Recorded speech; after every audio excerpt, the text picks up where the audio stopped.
It was the winter of 2002, not long after the first waves of us had been sent into Afghanistan. By then, the air carried a taste I can still remember. Dust and gun oil mixed with something older, something bitter that clung to your tongue no matter how much water you drank. I used to think it was just the dryness, the caves, the rubble of old wars left behind. But now I know it was something else. We'd been ordered to clear out a network of caves in the mountains outside coast.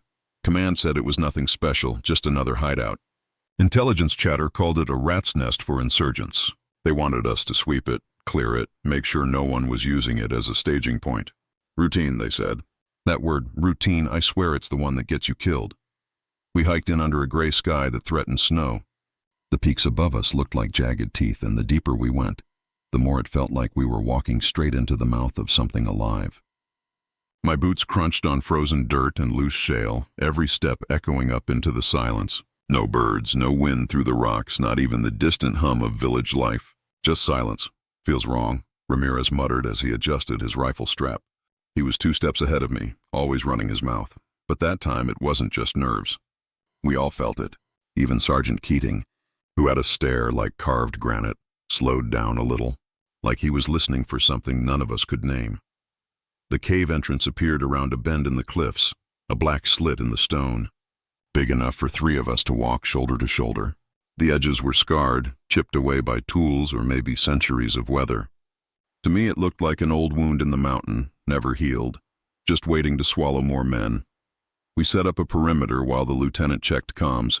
The radio cracked with static, the kind that raises the hairs on your arms. "Interference," he grunted, smacking the receiver. "Could be the rock. Could be whatever. We're going in anyway." I remember standing there, staring into that hole. Lantern light flickered on the walls as we prepped, and I could smell kerosene mixed with the sharp tang of metal. My breath fogged in the cold air. Part of me wanted to speak up, to say it didn't feel right, but I kept my mouth shut. Orders were orders, and truth is, none of us wanted to be the guy who blinked first. When we entered, the temperature dropped like we'd stepped into another world. 1 minute I could feel the winter air biting my face. The next it was heavy, damp, pressing down on my lungs. The beam of my flashlight cut across rock walls carved with strange grooves. Natural maybe, but too regular, too deliberate. They looked like claw marks, deep and old, running in patterns that didn't make sense. Ramirez whispered, "That's not from pics. That's something else." "Shut it," Keating hissed. His voice was steady, but I saw the way his knuckles whitened around the grip of his rifle. The further we went, the more the mountains seemed to close behind us. The entrance shrank into nothing but a faint glow, then disappeared altogether. It felt like being buried alive. My pack grew heavier, the straps digging into my shoulders, and every step echoed like footsteps that weren't ours.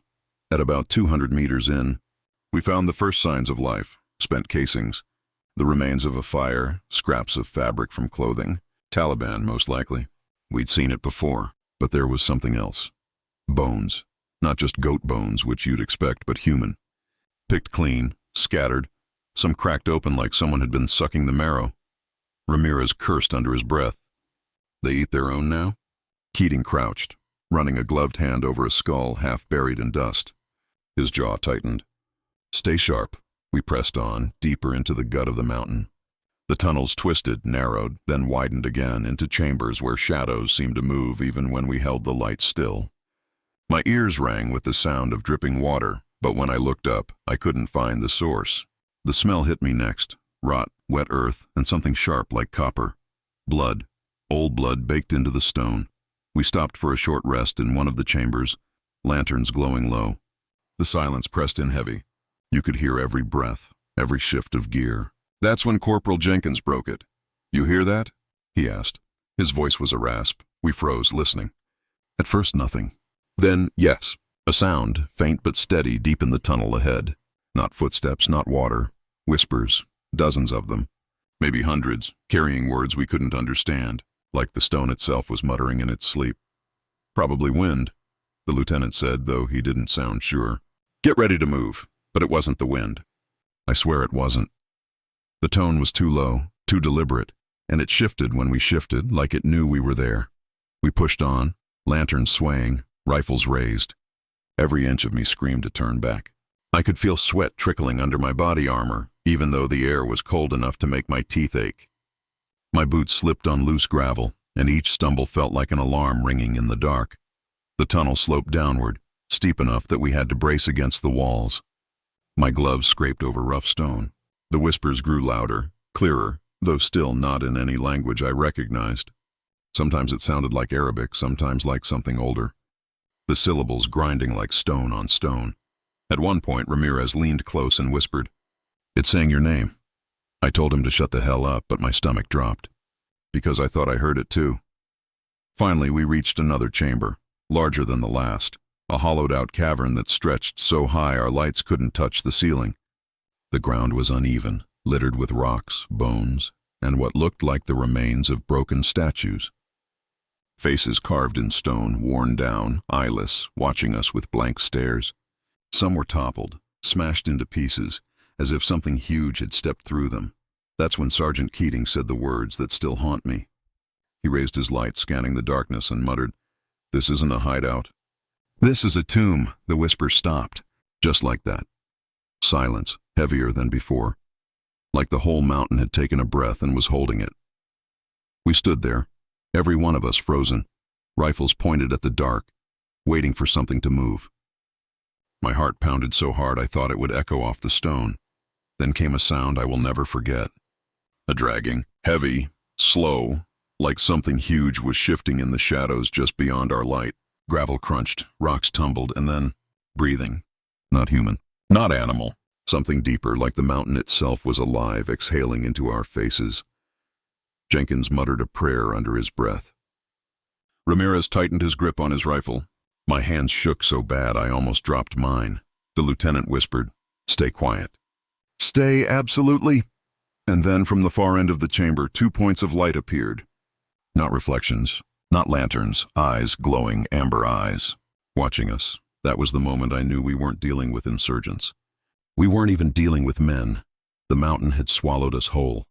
And inside, something was waiting. The thing about fear is that it doesn't always hit you like a bullet. Sometimes it seeps in slow, like water dripping into a crack in the rock, wearing you down until you're hollow inside. That's what it felt like in that chamber, standing in a silence so deep it pressed against your skull, staring at those glowing eyes burning out of the black. Nobody moved at first. Hell, I don't think we even breathed. The lieutenant had his hand up, frozen mid-command, and the rest of us were statues, rifles trembling but aimed. The eyes didn't blink, didn't shift. They just watched. Finally, Keating whispered, barely audible, "What in God's name?" That whisper was enough. The eyes flickered, like an animal deciding if prey was worth the effort. And then they disappeared. Gone. Just black again. The air turned heavier. Like something massive was moving around us, but just out of reach. Every sound we made, boots shifting, gear clinking, came back twisted, like the cave was whispering it back in a different voice. "Fall back?" Ramirez breathed, his voice cracking. The lieutenant shook his head. "Negative. We finished the sweep." That was the moment I realized our CO wasn't just stubborn. He was scared too, and scared men double down on orders. His jaw was locked tight and sweat shined under his helmet strap. We pressed deeper. No one wanted to be the first to speak after that, but the cave had other ideas. The whispers started again, faint at first like echoes, but clearer now, circling us. It wasn't just gibberish anymore. I swear to God, I heard English mixed in, warped and guttural. "Come. Stay. Come down." Jenkins hissed, "You hear that?" "Tell me you hear that." "Shut up," Keating growled, but his voice wasn't steady. My skin crawled. It wasn't just hearing it. It was feeling it. Like the words weren't coming through my ears, but straight into my chest, into the marrow of my bones. The tunnel sloped lower, tighter. Our lantern light flickered on walls streaked with black stains, like smoke or dried blood, and carvings, shapes, spirals, things that looked like people bending or breaking in impossible ways. "Taliban didn't carve this," Ramirez muttered. No one argued. After another 100 meters, we found signs of another camp. A bedroll, a cracked AK magazine, a half-burned prayer rug. But no men, no bodies this time. Just more bones, scattered and gnawed. Some fresh, too fresh. The whispers grew louder the longer we lingered. Jenkins dropped to his knees, clutching his head. "Make it stop," he groaned. It's inside me. The lieutenant grabbed him by the collar, yanked him up. Move, Marine. That's an order. But Jenkins wasn't right after that. His eyes darted around like he was seeing something the rest of us couldn't. He flinched at shadows, muttered under his breath. Words I couldn't catch. We kept moving, though. That's the curse of soldiers. We move forward even when every part of us screams to turn back. The tunnel opened into another chamber, smaller than the last but stranger. The floor was uneven, covered in what looked like hardened wax. In the middle stood a stone altar, or what remained of one, cracked in half, jagged edges blackened like it had been struck by fire. Around it were piles of bones, arranged deliberately, like some kind of sick ritual circle. Ramirez gagged. Jesus Christ. Eyes up, Keating snapped, scanning the dark. But even he couldn't look at that altar for long. None of us could. It radiated something, an old hate, thick as smoke. My skin prickled just standing near it. That's when Jenkins snapped. He dropped his rifle, stumbled forward, and started whispering to the altar like it was a long-lost friend. None of us could make out the words, but his voice was low, reverent, almost worshipful. Corporal, the lieutenant barked. Get back here! But Jenkins didn't stop. He put his hands on the cracked stone, bowing his head. And then, God help me, the whispers in the chamber shifted. They grew louder, happier, if that makes any sense. Like a crowd cheering softly, hundreds of voices rising in unison. Keating lunged, grabbed Jenkins by the back of his vest, yanked him away from the altar. Jenkins screamed, thrashing like a wild animal. His voice wasn't his anymore.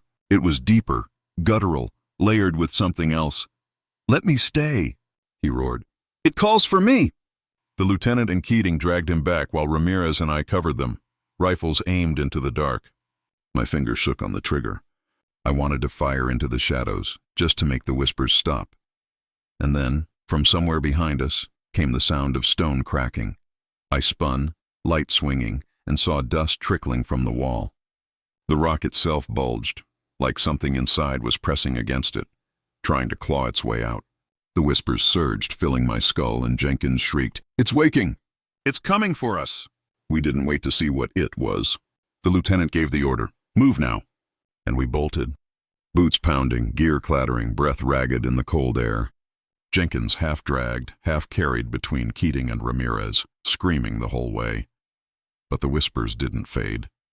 They followed, louder, closer. Don't leave. Stay, feed us. And beneath it, the other sound returned, the dragging. Heavy, slow, relentless. Something was following. We stumbled through passage after passage, the tunnels twisting back on themselves. My lungs burned and sweat poured down my spine. At one point, my flashlight flickered and died, plunging me into black for half a heartbeat before I slapped it back on. In that split second of darkness, I swear I felt breath on my neck. Finally, we found ourselves back in the massive chamber with the broken statues. Relief washed over me for half a second. At least it was familiar, but it didn't last, because the whispers stopped again, all at once. And the silence was worse. Jenkins whimpered. Ramirez kept muttering shit, shit, shit under his breath. The lieutenant held up a hand, listening. That's when we heard it. Not whispers, not dragging, a laugh, low, echoing, coming from everywhere and nowhere all at once. It froze me to the bone. It wasn't a human laugh, not really. Too deep, too ancient. Like the mountain itself was amused. Keating's voice cracked for the first time. What the hell are we fighting here? None of us had an answer. But in that moment, standing in that tomb of broken stone faces, I knew one thing for certain. We weren't the hunters anymore. We were the hunted. You ever feel the air leave a room before anything even happens? Like your body knows what's coming before your mind catches up. That's what it felt like in that cavern. All of us frozen, rifles raised, listening to that laugh echo through the stone like the mountain itself had a mouth. Nobody spoke after that. We didn't dare. The lieutenant signaled us forward, hand tight in the air, like moving was the only way to keep from losing our minds. So we moved. Slow, every step heavy, boots scraping rock, breaths loud in the silence. My ears rang with it, the rhythm of soldiers pretending we weren't already dead men. Jenkins was the worst off. He wasn't walking right, legs stumbling like he was drunk, eyes glazed over like he was staring at something far beyond the cave walls. Ramirez kept one arm under his shoulder, dragging him along. Every now and then Jenkins muttered something, Words that weren't English, weren't anything I'd heard before. They scraped out of his throat like gravel, and I swear the walls answered back with the same sound, like he was speaking the mountain's language. Keating finally snapped. He stopped dead, turned on the lieutenant. "Sir, he's compromised. He's going to get us killed." The lieutenant didn't flinch, didn't raise his voice. Just said, "We don't leave men behind." Keating's jaw worked. I thought he was going to argue, but he didn't. He just nodded, muttered, "Aye," and we kept moving. That's when we heard it again, the dragging. It was closer now, much closer. Not behind us anymore. From the side, from the stone, like whatever it was had stopped playing at being subtle and just wanted us to hear it. "Keep your eyes up," the lieutenant hissed. But you can't keep eyes on something that moves like smoke through rock. Every time we swung our lights, we caught nothing but walls, jagged shadows, the flicker of dust in the air. And yet the sound was always right there, just out of reach, as if it was pacing us, matching our steps. Then it came, not all at once. Just a flash, a shadow darting across the edge of our lantern light. A blur low to the ground, but massive, bigger than a man. Jenkins screamed, wrenching out of Ramirez's grip. He dropped to his knees, clutching his head, howling like his skull was splitting open. "Cover him!" the lieutenant shouted, but we didn't get the chance. Something hit Jenkins. Not a bullet, not a blade, something we couldn't even see. Just a rush of movement, and then he was gone, dragged backward into the dark so fast his scream cut off mid-breath. 1 second he was there on his knees, the next he was nothing but echoing terror. His rifle clattered on the stone. That's all he left behind. "Contact!" Keating roared, opening fire. The cavern lit up in bursts of muzzle flash, gunfire cracking like thunder in the hollow chamber. We all fired, wild, desperate, trying to hit something, anything. The sound was deafening, my ears ringing so hard I couldn't hear my own heartbeat. Spent brass rained around my boots, the smell of gunpowder choking the air. But we weren't shooting at men. We were shooting at shadows. The thing moved too fast. Every time a light swung toward it, it was already gone, darting along the edges of our vision. I caught a glimpse once, just enough to sear into my memory forever. A body too long, too thin, crawling along the walls like a spider. Limbs bending in ways no bones should bend. Face hidden except for those burning amber eyes. "Reload, reload," Ramirez shouted, his voice breaking. We fell into a loose circle, backs to each other, rifles aimed outward, lights shaking in our hands. The chamber reeked of cordite and sweat, the smoke curling into the beams of our lanterns. The silence after the gunfire was worse than the shooting. Nothing moved. No whispers now, no dragging. Just the ringing in my ears and the taste of copper on my tongue. "Jenkins!" the lieutenant called, his voice raw. "Jenkins, respond!" But there was nothing. Just silence. We stood there what felt like hours, but was probably less than a minute, waiting for another hit. Hearts pounding, fingers tight on triggers. My arms ached from holding my rifle so steady. My throat was dry, mouth full of dust. Finally, Keating muttered, "He's gone." Whatever that was, it took him. The lieutenant didn't answer right away. His chest heaved, his face pale in the lantern glow. Then he said, firm as he could manage, "We move. Now, stay tight." So we did, but it wasn't the same. We weren't a unit anymore. We were a pack of hunted animals, flinching at every sound, every flicker of shadow. We didn't talk. Couldn't. What could you say after watching a man get ripped into the dark like that?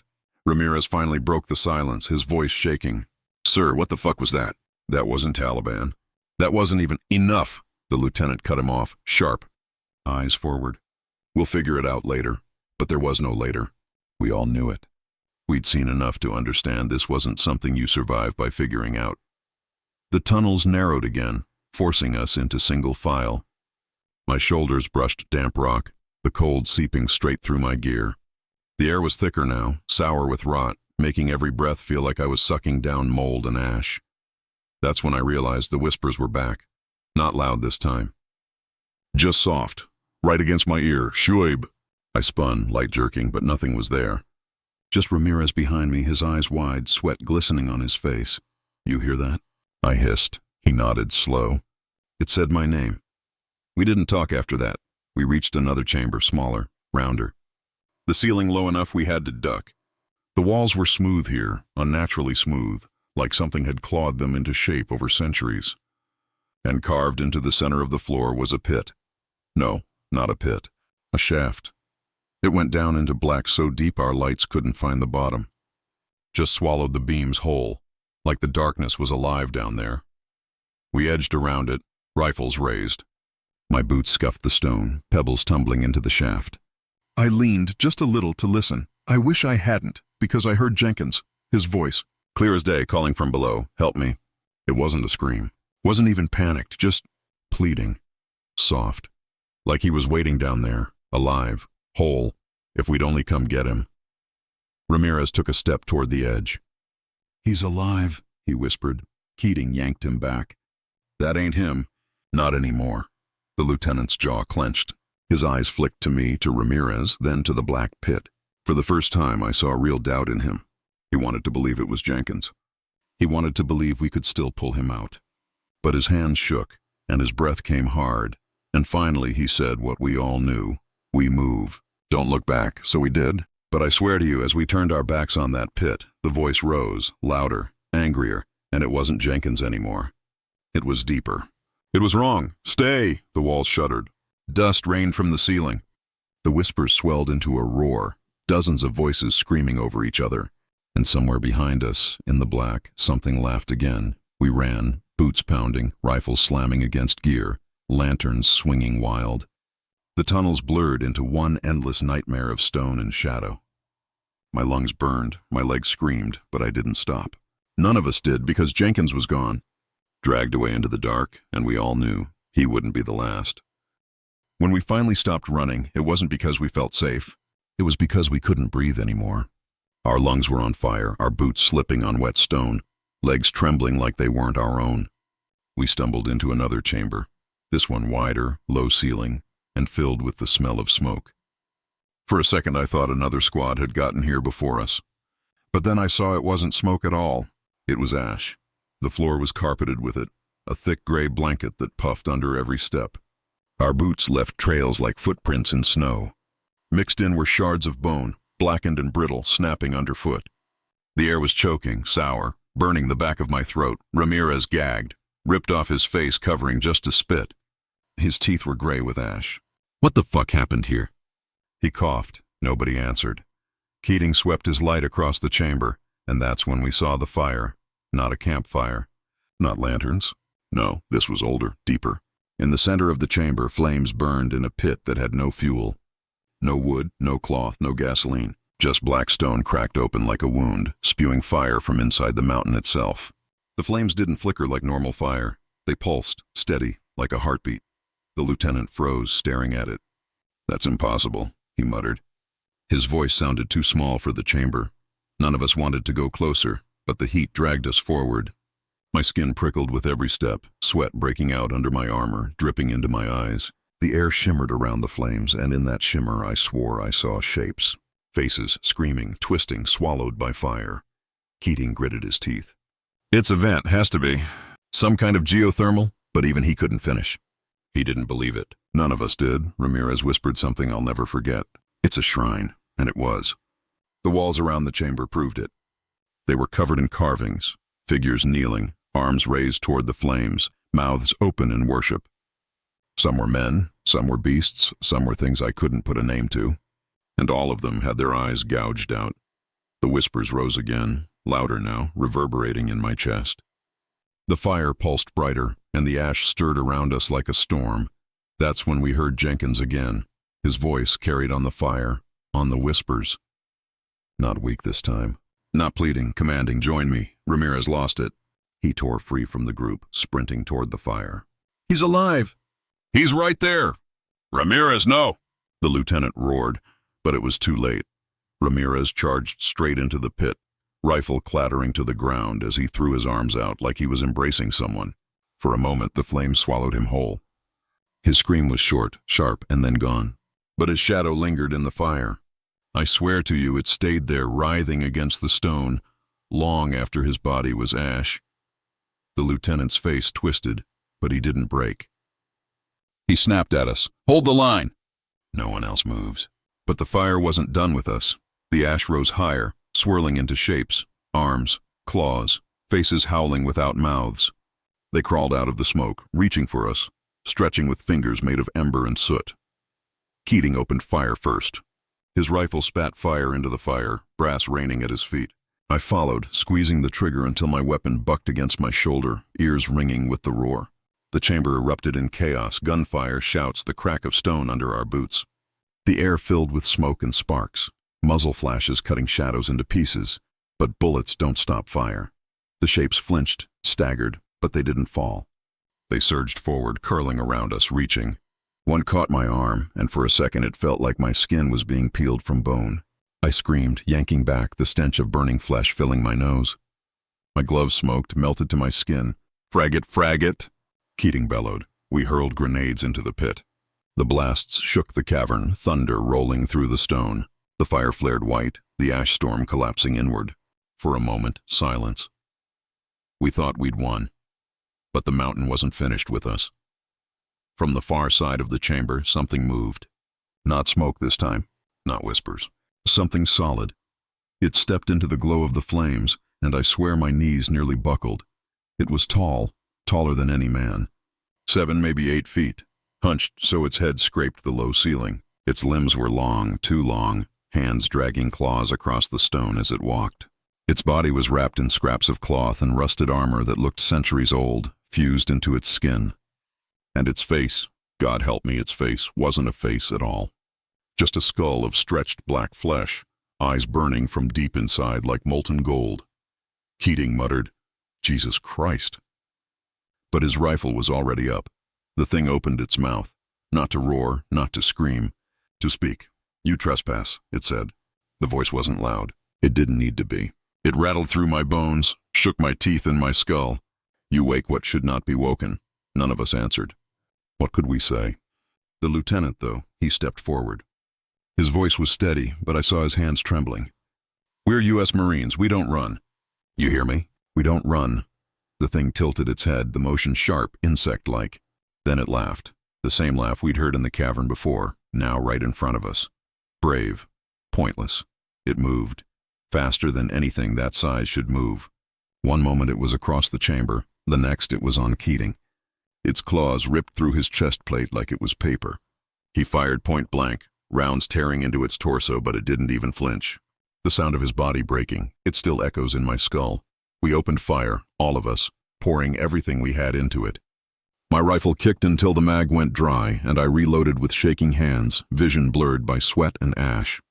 Rounds sparked against its armor, tore chunks of black flesh, but it didn't fall. It kept coming, slow now, deliberate, like it wanted us to know it couldn't be stopped. The lieutenant shouted, "Light it up!" "Focus fire!" We obeyed. We didn't have a choice.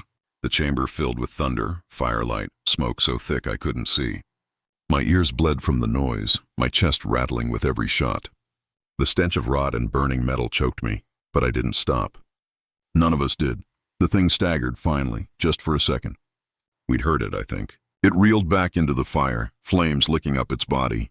Its laugh echoed again, deeper now, rolling like an earthquake through the cavern.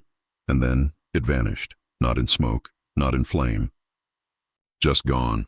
The fire roared higher, the ash storm swirling, and the whispers shrieked all at once, deafening. My head felt like it would split in two. When it stopped, we were on our knees, coughing, bleeding, shaking. The fire burned lower again, steady, pulsing like before. Keating was gone. Ramirez was gone. Half our ammo was gone, and all we had left was the lieutenant, me, and 2 other Marines. I barely remember their faces anymore. We sat there in the ash, rifles trembling, staring into the fire like it might speak again. The lieutenant broke the silence first, voice hoarse, eyes hollow. "This isn't a mission anymore. This is survival." I didn't argue. Couldn't, because I knew we hadn't killed it. We'd only woken it up. You'd think after 20 years the memories would dull, maybe fade at the edges like an old photograph left too long in the sun. But they haven't. If anything, they've grown sharper, like broken glass, lodged just deep enough in the skin that every small movement cuts again. Sometimes, late at night, I still wake with the stench of burned flesh in my nostrils and the phantom weight of sand pressing against my chest. Sometimes I hear Daniel screaming from the dark. Other times it's the silence that wakes me. The same silence that came after the echoes of gunfire died in those caves, when something else filled the void. I was the only one who made it back. At least the only one who breathed air again. Whether I truly made it back is another question. It was winter of 2003 when I crawled out of those mountains, half delirious, bleeding from a dozen cuts, my rifle long gone. The snow had started to fall by then, dusting the jagged ridges with white that looked almost peaceful, almost beautiful, except I knew what lay beneath. Except I knew the caves below weren't empty and never would be. They found me 2 days later, stumbling along a goat path, my lips cracked, my eyes wild. The villagers who carried me down wouldn't speak to me. Not one word. They crossed themselves, muttered prayers, and wouldn't look me in the eyes. Maybe they saw something in me. Something that followed me out of that cave. At Bagram, they questioned me. Doctors checked my vitals, scribbled notes, pumped me full of fluids. The officers wanted answers. What happened to your squad? Where are the bodies? Who attacked you? I tried to tell them. God knows I tried, but the words sounded insane even to me. A thing in the dark, a shadow that pulled men screaming into cracks in the rock, eyes that burned like coals. It sounded like madness, so I stuck to half-truths, ambush, enemy fighters. Lost in the confusion. No one survived. They typed it all up in their reports, neat and clinical. The kind of words that make death look like paperwork. But the truth? The truth is what I'm telling you now because maybe I don't have many nights left to tell it. And maybe, just maybe, if I say it out loud enough times, it'll lose its grip on me. After the firelight battle, after we emptied every last magazine into the dark and heard things scream that weren't human, there was silence. I thought maybe we'd killed it. Maybe whatever ancient nightmare lurked in those caves had finally been put down. But then came the scraping. God, I'll never forget that sound, like claws against bone. Slow, deliberate. It circled us in the dark. We were too few by then. 2 of us left, me and Carter, poor bastard with a bullet in his thigh and eyes that had already given up. He looked at me and whispered, "Don't let it take me." His voice cracked like a boy's, not a hardened soldier's. I promised I wouldn't. I lied. The lantern sputtered. Dying. And I knew we had seconds before the dark swallowed us whole. I grabbed Carter's hand, squeezed it hard, maybe harder than I should have. And then something yanked him away. I didn't even hear him scream. Just the drag of his boots, the sound vanishing into the black, and then it was just me. Alone. I don't remember leaving the cave. Not really. Just flashes. Crawling over rocks slick with blood, my breath coming in sobs, the ceiling low enough to scrape my helmet clean off. Sometimes I think it let me go, like a cat that plays with a mouse before breaking its neck.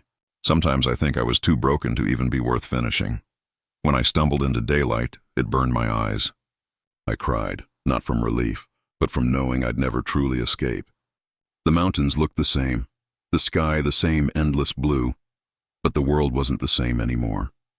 It never would be, and here I am, all these years later. The war ended for most people. Troops rotated out, governments signed papers, new wars started elsewhere. But for me, it never ended. I still smell that cave every time I close my eyes. Damp stone, cordite, rot. I drink too much these days. Keeps the dreams away, at least until dawn. But nothing dulls the sound. That scraping. That dragging. That low hiss that wasn't a language but somehow still carried meaning. Sometimes, when it's real quiet, I swear I hear it outside my window. I tell myself it's just the wind. Or rats in the walls. Or my own mind, replaying the reel again and again until the tape wears thin. But deep down, I know better. The demon is still out there, and one day, when I'm weakest, when the light fades for good, it'll come to collect what it left behind. That's the last of it.